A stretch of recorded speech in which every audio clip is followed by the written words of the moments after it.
자, 오늘도 우리에게 주신 기도 제목 같이 한번 따라 하시겠습니다. 우리 가정과 교회가 계속해서 승리하는 공동체가 되도록 신앙과 헌신이 전수되게 하소서. 아멘. 자, 하나님 말씀 같이 나눕니다. 자, 이런 말 들어보셨죠? 빨리 가려면 혼자 가고 멀리 가려면 함께 가라. 여행할 때 빨리 가려면 혼자 다니는 게 좋아요. 근데 먼 여행길을 가려면 혼자서 못 갑니다. 혼자 가다가 웅덩이에 빠지거나 문제가 생겼을 때 누가 도와줘야지 먼 길을 갈 수가 있기 때문이죠. 이것은 공동체의 중요성과 가치에 대해서 말하고 있는 것입니다. 혼자 일하는 것이 때로는 쉽고 잘 될 때가 있습니다. 그러나 혼자서 하는 일에는 반드시 한계가 있습니다. 오래가지 않습니다. 그러나 함께 할 때 처음에는 손발을 맞추는 것이 어렵지만 함께 할 때 어려운 일도 극복하고 오랫동안 일을 할 수 있고 개인이 하지 못하는 큰 일도 할 수 있는 것이 공동체의 능력이고 힘입니다. 그러므로 우리는 개인의 능력도 중요하지만 이 공동체가 가진 가치와 힘을 우리는 기억해야 할 것입니다. 오늘 본문은 다윗을 중심으로 한 이스라엘 공동체가 어떻게 계속해서 승리하고 계속해서 하나님의 은혜와 축복을 받을 수 있었는지를 보여주고 있습니다. 다윗이 왕이 된 후에 해결해야 될 문제 중에 하나가 블레셋과의 전쟁이에요. 블레셋은 매우 오랫동안 이스라엘 민족들을 괴롭혀온 원수의 나라입니다. 반드시 이 블레셋의 문제를 해결해야만 공동체의 평안과 안정을 가져올 수 있어요. 그런데 다윗이 왕이 되고 지도자가 된 후로는 블레셋과 싸워서 계속해서 승리하는 겁니다. 가장 큰 승리의 원인은 무엇이었습니까? 그것은 하나님께서 도와주셨기 때문이에요. 하나님께서 다윗과 이스라엘을 도와주셨기 때문에 이스라엘 공동체는 계속해서 승리할 수 있었습니다. 그 다음은 무엇일까요? 하나님이 도움을 주실 수 있는 그런 믿음의 사람이 있었다라는 거죠. 즉 다윗이 믿음으로 앞장서서 나가서 용맹스럽게 싸웠기 때문입니다. 이렇게 승리하는 공동체에는 리더의 역할이 중요합니다. 한마디로 솔선수범이죠. 하나님의 도우심이 있지만 그 하나님의 도우심을 끌어당겨서 공동체의 승리를 가져오게 하는 것은 누군가는 앞장서서 섬겨야 한다는 거죠. 그래서 리더가 중요한 것입니다. 그러나 오늘 본문이 또 보여주는 교훈은 뭐냐면 지도자 혼자서는 모든 것을 다 감당할 수는 없다는 거예요. 그래서 지도자를 중심으로 서로 돕고 협력하는 공동체가 계속 승리할 수 있고 행복한 공동체를 함께 누릴 수 있다라는 거예요. 자, 15절 보세요. 어떤 일이 벌어집니까? 블레셋 사람이 다시 이스라엘을 치거늘 다윗이 그의 부하들과 함께 내려가서 블레셋 사람과 싸우더니 다윗이 피곤하네. 거듭되는 전쟁에 다윗이 피곤했다는 것을 강조하고 있어요. 자, 지도자인 다윗이 피곤했다는 것은 무엇을 교훈해 주려는 것이죠? 다윗은 블레셋과의 전쟁이 일어나면 항상 그의 부하들과 함께 앞장서서 나가서 싸웠습니다. 그래서 계속해서 승리를 가져왔어요. 그러나 다윗의 지도력에는 문제가 없지만은 육체에는 한계가 있었다는 거죠. 사람은 시간이 흐르면 육체는 약해질 수밖에 없습니다. 다윗은 젊은 시절부터 골리앗을 물리친 용맹스럽고 강한 군인이었어요. 하지만 점점 나이가 많아지고 거듭되는 전쟁에서 많은 에너지를 사용하다 보니 지치고 피곤해진 것입니다. 그래서 이스라엘 공동체에 큰 위기가 찾아왔습니다. 강력한 힘을 가진 블레셋의 장수가 다윗이 피곤하여서 힘이 빠진 틈을 이용해서 다윗을 죽이려고 한 것입니다. 16절 보세요. 거인족의 아들 중에 무게가 300세겔 되는 노창을 들고 세 칼을 찬 이스비브노시 다윗을 죽이려 이스라엘 공동체의 위기가 아닙니까? 지도자가 죽을 위기에 있어요. 자, 거인족의 아들이라는 것은 골리앗과 같은 크고 강한 신체적인 조건을 가졌다는 거죠. 거기에다가 보시면 그 당시에 가장 강력한 무기, 신무기를 장착한 이 블레셋 장수 이스비브노시 다윗을 죽이려고 했다라는 거죠. 이때 다윗은 피곤했고 지쳐 있었다라고 말하고 있는 겁니다. 그러면 이 위기를 어떻게 극복합니까? 다윗 스스로는 지금 극복할 힘이 없어요. 그런데 다윗의 용사 중에 한 사람이, 즉 스루아의 아들 아비새가 다윗을 도와주어서 그 생명을 보호해 주었다라고 말하고 있어요. 오늘 보면 이걸 강조하는 거예요. 지도자가 중요하지만 지도자 혼자서는 공동체를 승리로 이끌 수 없다. 돕는 손길이 있어야 한다. 이 교훈을 우리가 속한 가정이나 교회에 잘 적용할 수 있기를 바랍니다. 자, 17절 보세요. 다윗이 피곤하고 지쳤을 때 골리앗과 같은 장수가 다윗을 죽이려고 할 때 어떤 일이 생깁니까? 17절 스루아의 아들 아비새가 다윗을 도와 그 블레셋 사람을 쳐 죽이니 그때 다윗의 추종자들이 그에게 맹세하여 이르되 왕은 다시 우리와 함께 전장에 나가지 마옵소서 이스라엘의 등불이 꺼지지 말게 하옵소서 하니라. 다윗은 얼마나 큰 힘이 되었을까요? 그리고 얼마나 뿌듯했을까요? 이제는 나를 도와서 이렇게 협력하는 용사가 우리 공동체 안에 있구나. 아비새는 군대 장관인 요압의 동생이었고 다윗의 30인의 용사 중에 한 사람이었어요. 그는 항상 형 요압의 그늘에 가려서 이름이 그렇게 잘 나오지 않지만 이제 훈련받고 또 성장하여서 이제는 공동체의 지도자로서의 역할을 감당하는 사람이 됐어요. 그리고 다윗이 위험한 상황에서 다윗을 구원해 주었다는 거죠. 이것이 계속해서 승리하는 공동체의 모습이에요. 예전에는 이름도 없고 힘도 없고 연약한 그런 성도가 믿음으로 말씀으로 기도로 성령으로 자라서 어느덧 이제는 지도자가 지치고 피곤할 때 도울 수 있을 만큼 성장하는 그 성장과 재생산이 계속 이루어지는 이런 공동체가 위기를 극복한다라는 걸 보여주는 거죠. 그렇습니다. 다윗이 아무리 뛰어난 용사이고 리더이지만 혼자서는 전쟁에서 승리할 수 없음을 보여주는 거죠. 지도자도 때로는 지치고 약해질 때가 있습니다. 그래서 혼자서는 모든 일을 감당할 수가 없습니다. 많은 일들을 감당할 때가 있어요. 그러나 때가 되면 약해지고 피곤해질 때 다 감당할 수 없어요. 그래서 지도자에게는 도와주는 사람이 필요하고 협력해주는 사람이 필요하다는 겁니다. 그래야 문제와 위기를 극복하고 함께 승리의 기쁨을 계속해서 누리는 공동체가 되는 것이죠.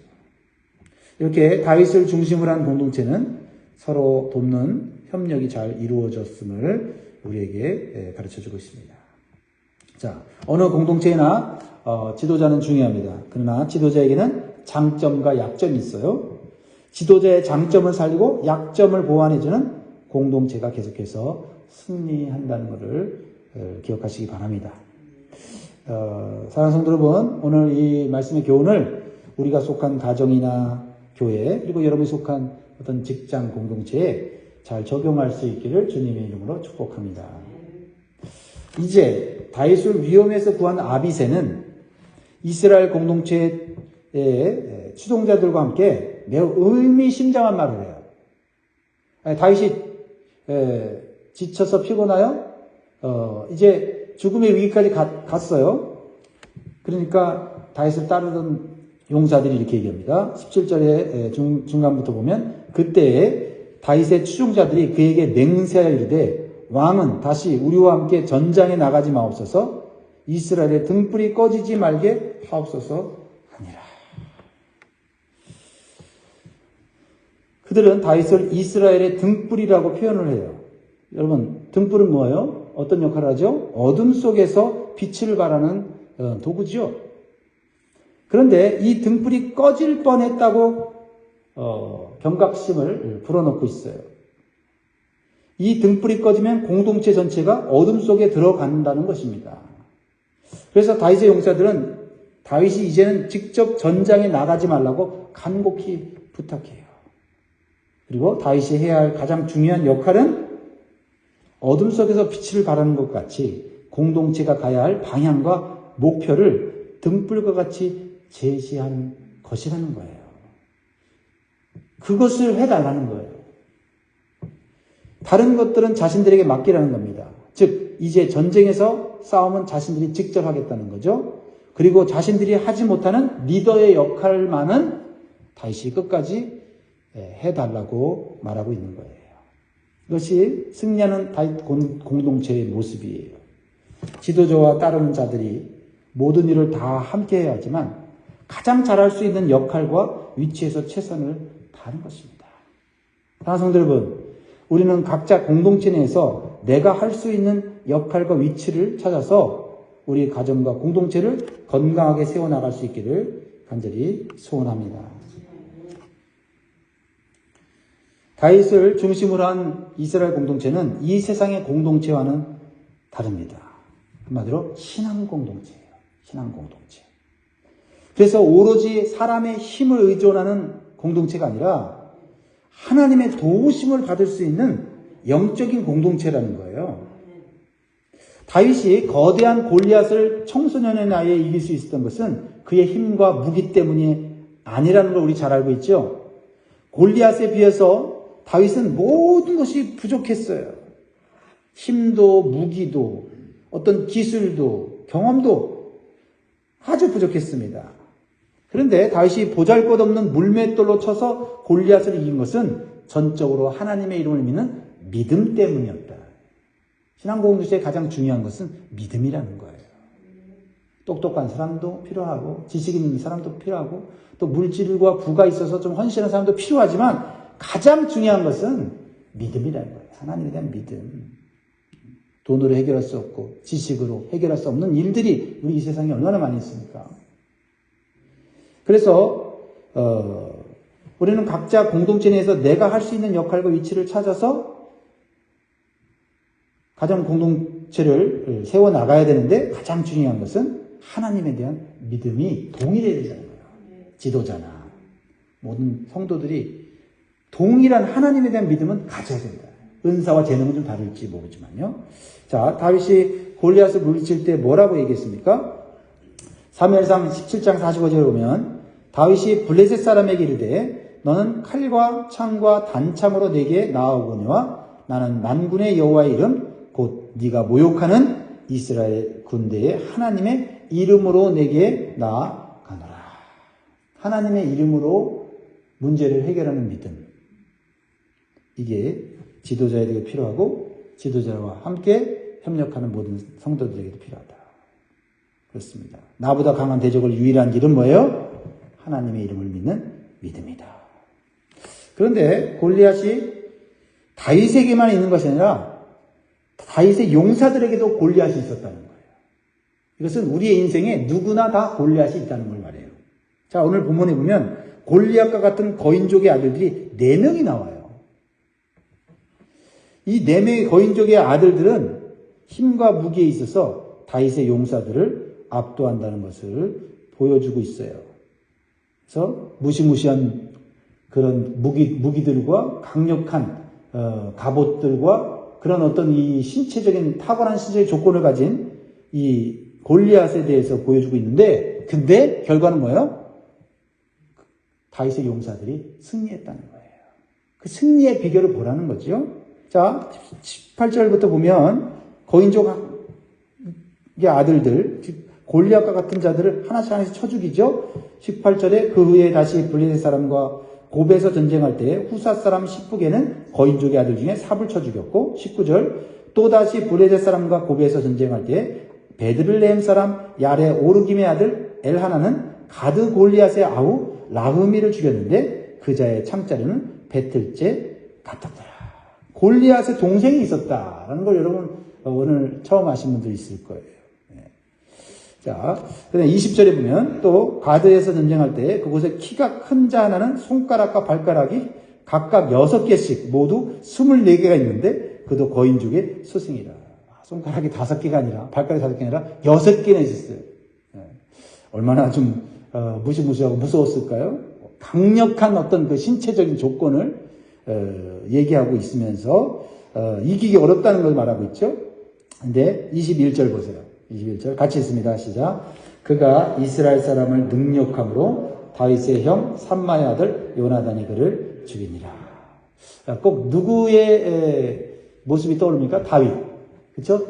골리앗이 40일 동안 밤낮으로 나타나서 이스라엘 백성들 앞에서 하나님의 이름을 모욕하고 하나님의 백성을 모욕했을 때 다윗이 어떻게 했어요? 의로운 분노가 일어나서 어떻게 하나님의 백성을 저렇게 모독할 수 있는가? 하나님의 이름을 저렇게 모독할 수 있는가 하면서 일어나서 골리앗과 싸워서 하나님의 이름으로 믿음으로 싸워 이기지 않습니까? 이 다윗의 형 삼마의 아들은 누구예요? 이 요나단 이랬는데 다윗이 조카 아닙니까? 다윗이 조카이기 때문에 이긴 게 아니라 다윗이 가졌던 믿음을 동일하게 가졌기 때문에 자기보다 강한 대적을 이겼다라고 오늘 말해주고 있는 거예요. 그렇습니다. 사람의 힘과 무기로 우리는 이기는 것이 아니라 다윗이 보여줬던 하나님을 믿는 믿음과 용기로 우리는 이기는 줄 믿습니다. 이것이 신앙 공동체가 가져야 될 가장 강력한 무기다라는 거예요. 사람의 힘과 지혜를 자랑하는 것은 세상의 모습이고 블레셋의 모습이에요. 결국 더 큰 힘을 가진 자에게 망하게 되는 것이 이 세상의 원리입니다. 다윗은 이러한 사실을 너무나 잘 알고 있는 믿음의 사람이었어요. 세상의 힘은 한계가 있다. 오직 하나님을 믿는 믿음만이 승리한다. 그래서 그 믿음을 이어가던 다윗의 용사들이 자기 힘이 아니라 하나님을 믿는 힘으로 이긴 거예요. 이거를 누가 가르쳐요? 다윗이 가르친 거예요. 다윗이 힘이 빠졌지만 어떻게 무기를 다루고 어떻게 강력한 힘으로 상대를 제압하는 그것을 가르친 게 아니라 하나님을 믿는 믿음으로 이기는 걸 가르쳤다. 그래서 시편 146편 3절에서 5절에서 다윗은 이렇게 고백해요. 귀인들을 의지하지 말며 도울 힘이 없는 인생도 의지하지 말지니 그의 호흡으로 끊어지면 흙으로 돌아가서 그날에 그의 생각이 소멸하리로다. 야곱의 하나님을 자기의 도움으로 삼으며 여호와 자기 하나님에게 자기의 소망을 두는 자는 복이 있도다. 다윗은 자신이 가진 육체는 한계가 있다는 것을 인정했어요. 그러나 자신이 가진 하나님에 대한 믿음에는 한계가 없음을 자신을 따르는 자에게 가르쳐 준 거예요. 우리가 부모로서 그리고 앞선 세대로서 젊은 세대와 다음 세대에 우리가 전해야 될 것은 우리가 얼마나 수고했고 얼마나 많은 일을 했느냐가 아니에요. 우리가 가진 하나님에 대한 믿음과 충성심입니다. 이것이 전수된다면 우리 가정과 교회 공동체는 계속해서 하나님의 도우심으로 승리하는 공동체가 될 수 있을 것입니다. 그리고 자녀들이 앞으로 만나게 될 거대한 골리앗을 어떻게 이길 수 있는가를 우리는 전수해 줄 수 있어야 돼요.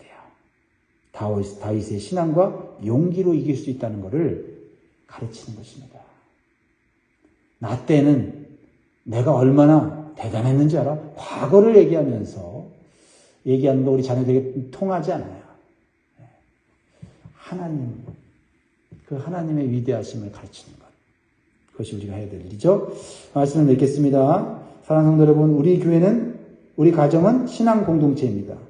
사람의 힘이나 지혜를 강조하는 공동체가 아니라 하나님의 이름을 믿고 신뢰하는 믿음이 강조되고 그 믿음을 다음 세대에 전수하는 공동체가 될 때 우리는 계속해서 승리하는 공동체가 될 줄 믿습니다. 오늘도 그 역할을 잘 감당하는 한 날 되기를 바랍니다.